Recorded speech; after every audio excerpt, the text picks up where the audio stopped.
And good evening. Welcome into episode number 20. And tonight, not sure whether Craig's going to be able to get on tonight or not. I hadn't heard back from him yet. And so we're going to roll on for right now. And if he's able to jump on, and he'll join in with us, as we always do. Jeff, let's start out with how was your week? It was good. Anybody in education knows that the week after Christmas is a readjustment. So being an educator, we have to go through that phase, and I know you know about that too. Being working in a school. So Well, I have learned with the school system, um, you know, whether you're a teacher, administrator, an SRO, or whoever, here are the two times that you don't look forward to. Okay, that is when you're just about to go onto a break, mhm. and when you come back off of a break. Those two now, I mean, it's just, you know, because Lord knows, especially in elementary school, it's like you're having to train kids all over again on how to walk down the hall, And So it's yeah. no different with the upper grades. I've worked in high school, middle school. It is no different. You have to you're constantly training and re reestablishing those routines. Well, and the funny part is, it's not just the kids. Keep in mind that I have to work the traffic in the mornings and the afternoons, and Tuesday morning when we came back, I wasn't able to put the cones out like I normally do, because with some stuff that had gone on, and of course we had one vehicle coming down the inside. I'm like, you've been doing this since August, since 90 days of it. 90 days. so. But I will say this: it was a great week. I was happy to see the kids back, and you they were happy to see me, which is a good thing. That's always a good thing. So, um, but yeah, I always look forward to those times. So, Uh, well, as everybody can tell, the Dabo is not going to use the portal, and Dabo refuses to use the portal, and we're gonna get left behind because that guess what, y'all? It's over. That time and that excuse that well, I don't know if you'd call it an excuse, but that that theory kind of got thrown out the window last year. And if you didn't believe it last year, oh, it is definitely been thrown out the window this year. So, we're up to 10 now. yep, we got number 10 this afternoon. Um, and I figured we'd go through. I've got the list 1 through 10, like I told you earlier. Haven't done a lot of research on them, but y- overall, I truly believe that, especially Tom Allen. Yeah. Tom Allen, he plugged a lot of holes that people were concerned about, when the Pinstripe Bowl was over. So, but like, all right, number one, and I don't know whether this list is, I'm gonna take it. This list that was sent to me was in order of when they came in. I haven't wrote that. Mhm. The first one they've got is cornerback Elliott Washington second from Penn State. I've heard good things. I mean, what have you heard? Well, I think he was a freshman the year they made the run to the playoffs. There with Penn State and Tom Allen, and I think he saw some playing time as a freshman. Yeah, So yeah, there's definitely familiarity, and if you're at a power program like Penn State, yeah, you got some talent. So exactly. that may be a good, if nothing else, a good depth piece. Maybe Hmm. the other corner to go with Hampton. I guess those things will shake out spring That's right. practice, fall camp. I mean, Yep. but adding numbers there is certainly I think a help losing Oh yeah. Terrell and the other corner. Well, and that was going to be the one spot that I felt like we were going to hit strongly anyway. Mhm. And I was looking at this thing, got one, two, three, was like three deep. Wait a minute, hold on. I don't want to tell you wrong. One, three. Yeah, three defensive backs. Yeah. So far, one safety. Um, but there again, I did a lot of times people like to throw them all into the, you know what I'm saying, as far Mhm. as backfield, and I can see that too. But look, you got like I say, Elliott Washington the second, then you got Donovan Starr from Auburn Yeah. and Corey Myrick from Southern Miss. I mean, I don't see where you can really go wrong with any of those three. Um, as far as what I've seen so far of them. So, No, um, I think they'll all be helpful. And yeah, Fred, if you go back and you look after the Duke and SMU games, um, we weren't going too much lower as far as our ability to stop big plays and cover the pass. So, no. I mean, it might be a situation where we don't get much better, but I don't see us going any further down. Yeah, I mean, it seemed to me to be that we were going to go sideways or up. Yeah, So, yeah, I, that's a good way to put it.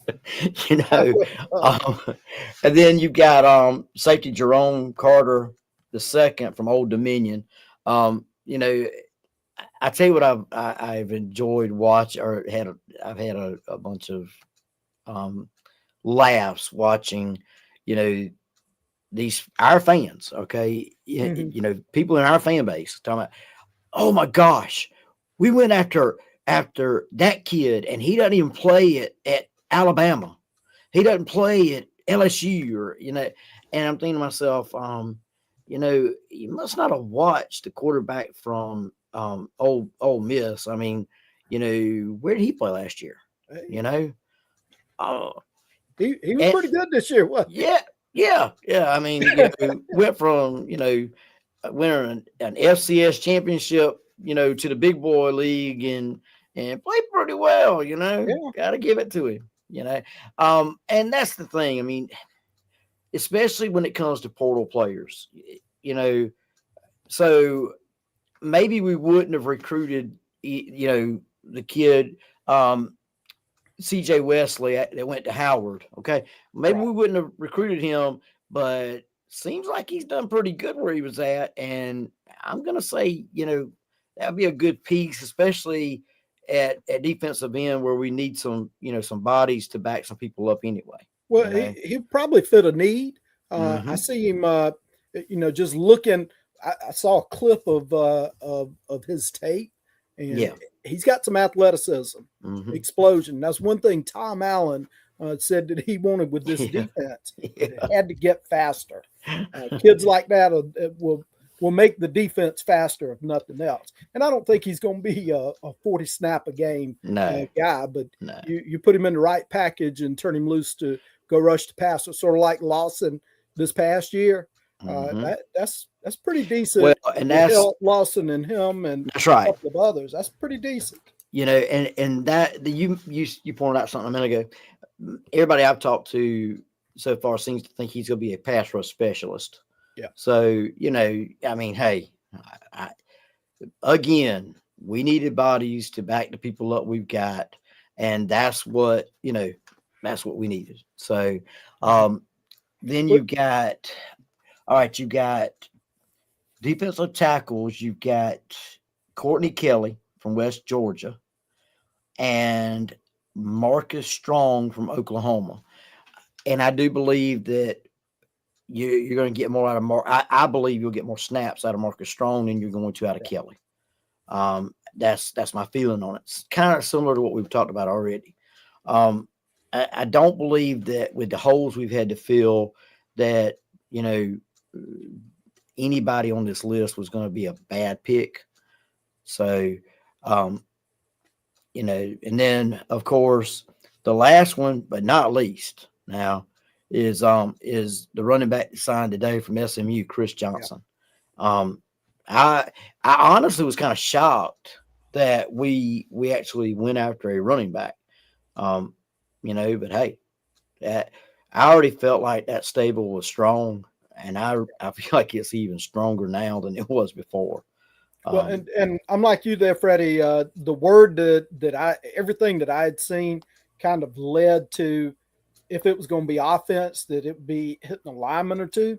yep, I hadn't seen a whole lot from running back until Johnson was visiting, and of course, you don't always necessarily look for somebody who's going to be the bell cow. You've got that's right. limited dollars to go around, and you got to be wise with how you use those dollars. But if you can find somebody like Johnson that maybe has a skill set that's not as strong in the running back room, it's definitely a good take. Now, on three may have DJ Lagway back at our on our campus sometime today or tomorrow. Who knows? I mean, they seem to report what they want to report, even if it isn't right. I mean, I don't know, man.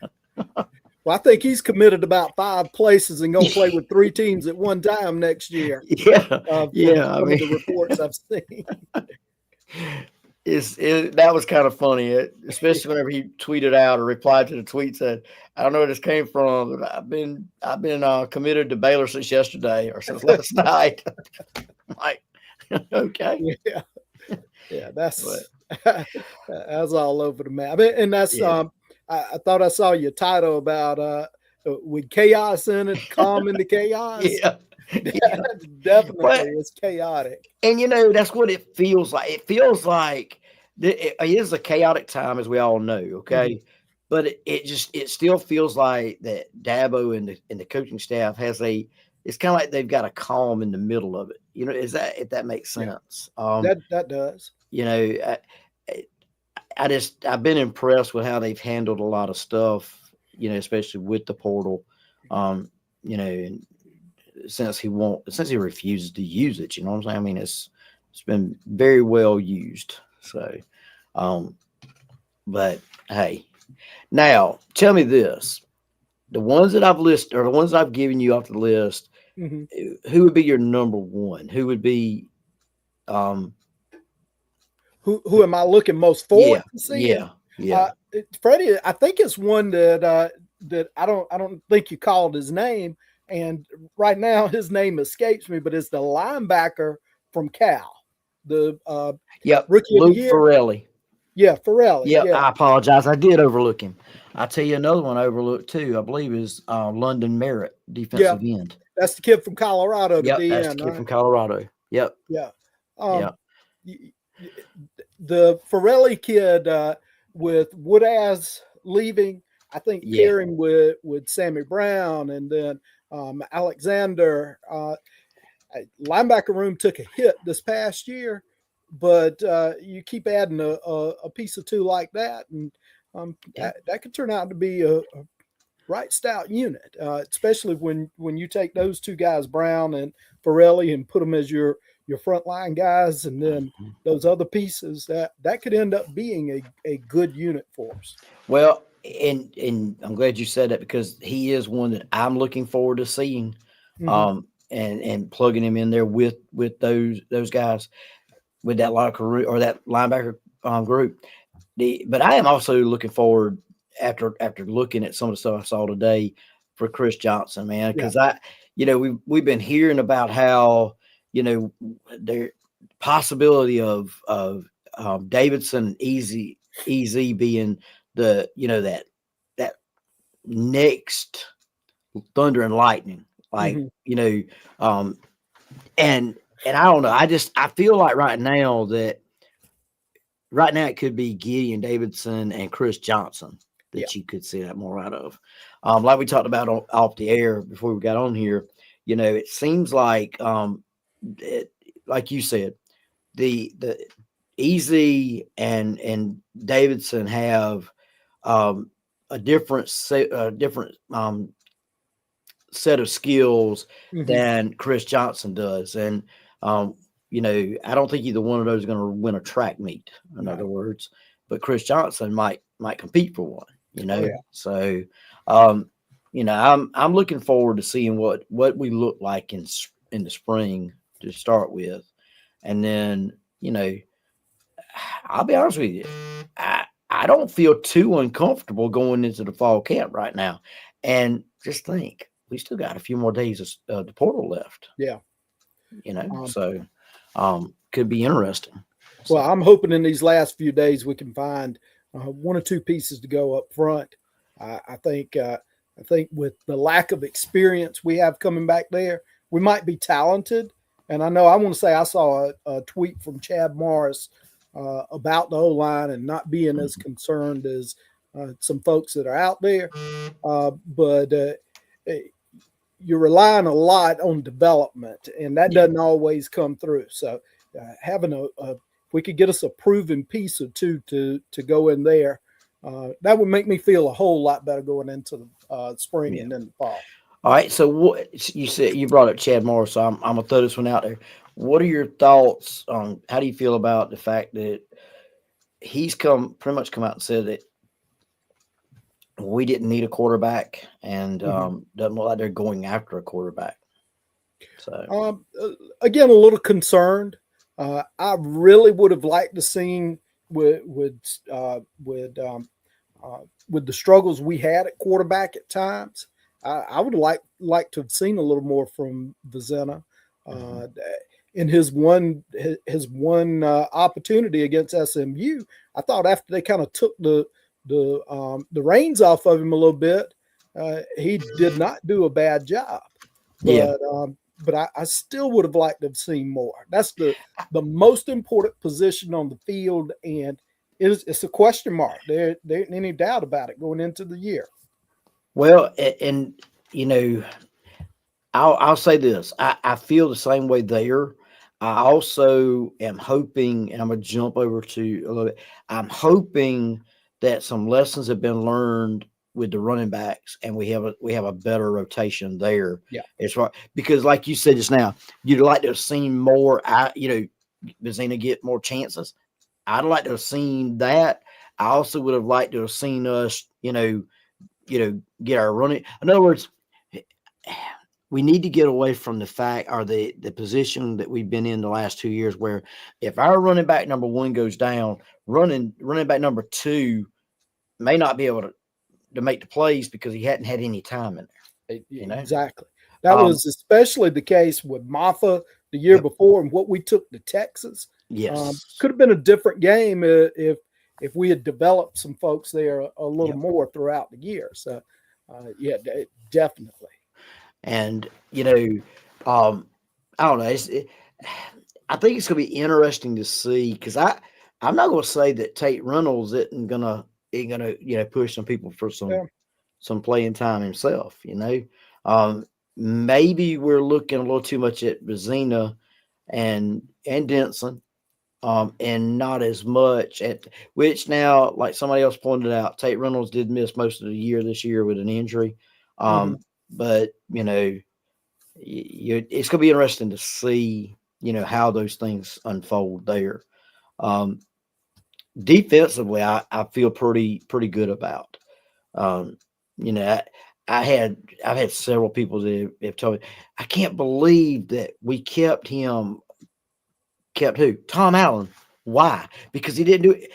I mean, I'm like, did you not see our rush defense from last year to this year? Yeah. I mean, going into the Pinstripe Bowl, I know it was top 25, it may have been higher than that. I think in top 15 is rush defense going into that game. Now, of course, people, but look, I don't count that game just simply because the defense that got us to top 15 was the players weren't playing. So, I mean, he corrected some things on the running game part of it. Now it looks like to me from the list that he's working on the passing game part of it, and I think it should be pretty good. There was a marked improvement, passing game wise. I mean, it wasn't great, but it was better. Certainly after Duke and SMU, and a lot of people attribute that to communication issues being fixed and or improved upon.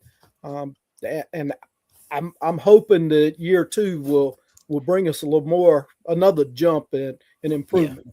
If he could turn this defense into a top 35, top 25 defense, the, you're going to see, instead of us fighting to get to 8 wins, we're pushing that 10-win That's right. barometer. So, Yep.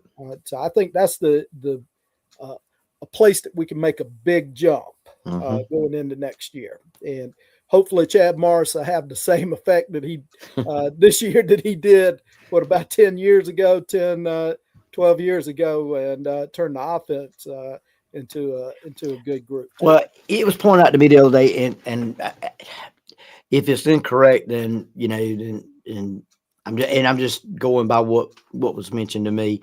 There's a possibility that he has said that he would forego a buyout if he couldn't get our offense in the top 20 by year 3. Look here, that tells me right there that he's wanting to get it done, because I don't know anybody that wants to give up a buyout. You know, Oh no, no. you know, And Freddie, speaking of that, just looking at his contract, I want to say I saw some stuff on his contract Monday or Tuesday of this week. Seemed to be very, very heavy on incentives. Yes, which I am certainly okay with. yeah. You roll those incentives out, and if he hits those incentives, those would be happier checks to write, as opposed to not hitting them and then writing buyout checks. I was watching a game last weekend, an NFL game, okay, and this one player, they brought him back in so that he could, and he ended up catching the number of passes he needed to catch to get his get his extra check. And I'm thinking to myself, they very easily could have held him out and there's nothing he could have done about it. And they were talking about that. That's what the announcers were talking about. But he ended up getting it and blah, blah, blah. But I'm thinking to myself, it's the difference. And if we get to where he's wanting to get to, they're not going to hold back on on incentive. They're going to want to pay him for that. So, yeah. Those types of checks are win-win across the board. Oh yeah. That's exactly what you want to see, that, because that means that you're trending upwards, as the kids like to say. Yes. I'm learning all kinds of new stuff with this and stuff like that. I told you earlier when we first came into the studio tonight, and I have not heard it since. Evidently, it was the TikTok thing that I had pulled up, where I was trying to figure out about going live. We're trying to get it to where we can go live on TikTok, as well as how we are on Facebook and on YouTube. So we're trying to get a little more hip, man. Hey, get on all those platforms. I'm telling you, nothing wrong with that. It's rough whenever you got old people trying to do young people stuff, but that's all I can say. That's all I can say. And well, let's touch a little bit on another great win by the basketball team. They got a lead yesterday and pretty much, battled it out all the way to the end. I mean, and trust me, Notre Dame's no slouch. So, and keep in mind now, I did not see where the coach wanted to fight anybody yesterday. So it must have been he must have known that we earned the win. Let's put it that way. There wasn't any doubt about it. It wasn't a 15 point nail biter. Yeah. Exactly. But another quad 1 win. I mean, hey, you got to give Brownell his props, man. He's got these guys, playing like you. I mean, I guess that's the thing. I don't think anybody expected us to be where we are right now. 4 wins in the ACC. I mean, hey, so, and let me change that. 4 wins to begin ACC play. All right. 4 wins in the ACC, that, it's not saying too much, but, again, trending upwards, looking a lot better than most people expected, I believe. Of course, we haven't played the the teams that everybody knows about in the ACC yet.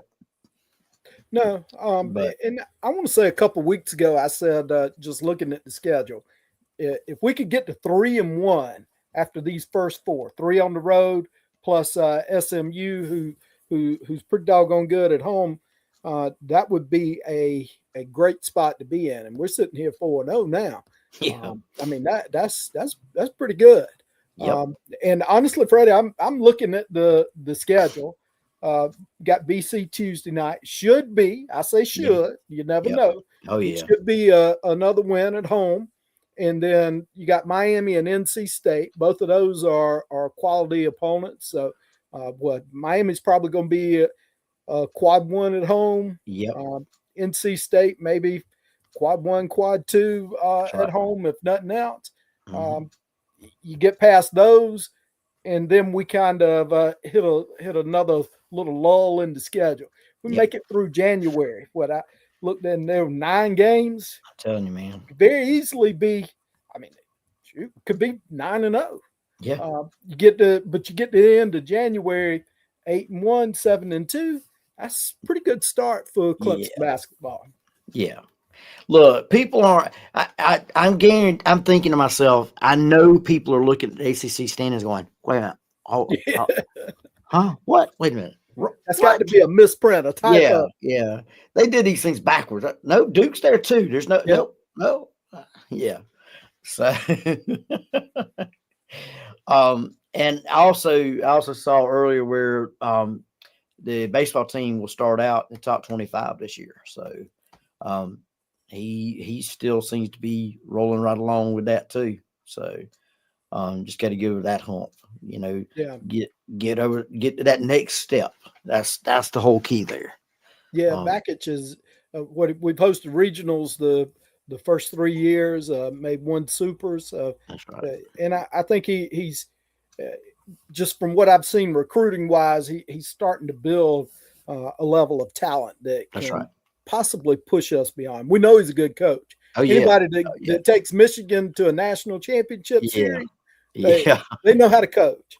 Exactly. We Exactly right. got to make sure Well, he's got the resources he needs. and from what I can tell, this round he has really gone after some pitching, Yeah. which will really help him out in the long run. Also, that's one of the things that's been lacking at Clemson. You know what I'm saying? I thought we were going to have some great pitching last year, and then we had injuries that Yeah. derailed us. But I'm looking forward to that too. I think about this right now. We are in the midst of being able to enjoy basketball season. All right. Hmm. And don't forget that Poppy's got the girls playing well too, man. They lost today to Georgia Tech, but it Yeah. was a close game. Played well from what I could gather, they played well. But you got that going on. You got basketball team that's on a roll right now. You got Mhm. baseball coming up, and all of us right now are ready for football season to start. I mean, it's a great time to be a Tiger, man. It Um, sure is. It sure so, is. but I hope uh, things will play out well for those teams this spring. yeah, Baseball, softball, of yeah, course, our basketball teams. I hope ends up being a good finish to those winter seasons. yeah. Um, we like I said earlier, we hadn't heard from Craig. Hoping that I know he was telling us last weekend he had COVID, and hadn't really heard much from him this week. I'm hoping and praying that he's doing a little bit better. If y'all will shoot a prayer out there for him. Also, one of our local Tiger fans, Muff McFadden, passed away this past week, and that one really caught a bunch of us by off guard. But if you will say a prayer for her family, they laid her to rest on Thursday, and so it it's rough whenever when you lose a good friend like that, and especially whenever you lose somebody that you also know her as a Tiger. And I was telling somebody the other day, I said, it's amazing. I saw her on the 27th, and I was telling her then, Muff, you ain't got to worry about it. Riley's gone, and she kept telling me, I don't think they'll get rid of him, Freddie. I really, one thing about Muff, if you ask her what she thought, you better be ready for what you're gonna get the answer for, because she gonna tell you what she thought. Yeah. Okay. Whether you wanted it or really or not. Yeah. Like it or not. Yeah. But I told her, I said, it's amazing to me. She left this earth before I could tell her, I told you so, but yeah, if you will say a prayer for her. Um, it's a tough time, but as of right now, we get to sit back and watch what's left of the portal, watch some more good basketball this coming Yep. week. How many And more portal days do we have, Freddie? Do you know? goes through the 14th. We got 14. 3 more days, right? Am I Yep. right? I think it's 3 more days. Yeah. Yep. So look, I'm like you. I don't think we're done. It's just gonna be it's gonna be a question, or the question to me is, when or how will we get over that hump? Because like I told you earlier, um, Dabo has gone after linemen in the portal for several years now, and Yeah. hadn't been able to bring one in yet. He hadn't been a real a lineman in yet. What are your thoughts? Any ideas on why do you think he hadn't been able to get a lineman in there? Well, I'm like you. It's kind of um, I don't have a good obvious explanation. The only thing that comes to my mind is you don't know what kind of money these guys are being offered through the portal, through NIL and revenue sharing. I don't know if it's just a situation where we're allocating money to other places and don't really go to that degree to go after a kid in the portal, offensive lineman in the portal, and we just say, hey, this is what we've got to offer, and then they can go to other places and find more money. I don't know if that's got anything to do with it. I'm not tied in enough on the inside to really know the behind the scenes stuff with that, but that's about the only guess I can get, because Matt Luke he's an excellent recruiter. He's well respected as an offensive line coach and a developer. So if these kids are looking for that, we got it. Luke is it, but he can get you to that next level. Not what they're looking for. Yeah, but I mean, he's proven that he can get you to the league. Here and at Georgia. So I feels like to me that's probably what it is. And a couple of other buddies that I've got have said similar, that they feel like that, it's just that we don't have the money by the time we get to that position. Or I don't want to say by the time we get to that position, I just don't think we're leaving enough money there. That makes sense. Yeah, that does. Paul, we appreciate you too, man. We appreciate you chiming in, and we appreciate you, watching us every Sunday. So definitely, Paul. But but we have gotten to 7:40, which is about 10 minutes. Well, actually about 5 minutes over, because we didn't get started until 7:05. So another great show, man. Enjoyed it. Hopefully next week we'll have the third part of our Three Stooges back, and because he look here, we each have our own abilities, kind of like the running back group right now. Oh yeah. I don't think any of us are speedsters, but we do have our own skill sets. And Craig is wonderful with stats, man. He loves stats, and I like them, but I'm not to the extent that Craig likes them or Craig loves them. So we miss him here, and hope that he gets to feeling better, get over the illness that's come through. Yeah. But anyway, until the next time, ladies and gentlemen, remember, go Tigers. Go Tigers.